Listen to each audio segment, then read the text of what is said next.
నిన్ననే ఒక మనకు వార్త వెలువడింది.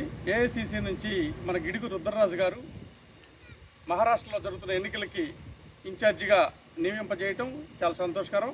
అలానే కొత్త పిసిసి కార్యవర్గంలో రాష్ట్ర వైస్ ప్రెసిడెంట్లుగా మార్టిన్ లూథర్ గారు, మన కొత్తూరు సీన్ గారు, అలానే ప్రధాన కార్యదర్శులుగా ఎస్ఎన్ రాజా గారు, అరిగెల అరుణకుమారి గారు, అలానే రాజమండ్రి జిల్లా ప్రెసిడెంట్గా అధ్యక్షులుగా టీకే విశ్వేశ్వరరెడ్డి గారు, అలానే రాజమండ్రి సిటీ అధ్యక్షులుగా బాలేపల్లి మురళీధర్ గారు, వీళ్ళందరూ కూడా ఎన్నిక కావటం, పిసిసిలో కార్యవర్గంలో చోటు రావటం చాలా ఆనందకరం.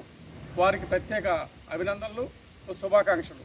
అంతేకాకుండా రాజకీయంగా ఒక ప్రాముఖ్యత ఉన్నటువంటి మన రాజమండ్రి, మన ఉమ్మడి తూర్పుగోదావరి జిల్లాలో వీరందరికీ కూడా స్థానం రావడం చాలా ఆనందంగా ఉంది. వారందరికీ కూడా ప్రత్యేక శుభాభినందనలు తెలియజేస్తా ఉన్నాను.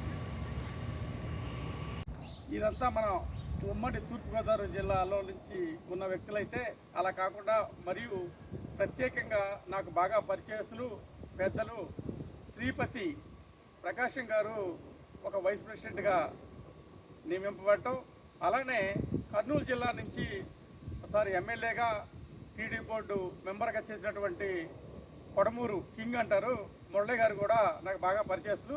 వారు కూడా కర్నూలు జిల్లా అధ్యక్షులుగా నియమింపజేయడం చాలా ఆనందకరం. వారికి కూడా ప్రత్యేక శుభాభినందనలు, శుభాకాంక్షలు. Thank you.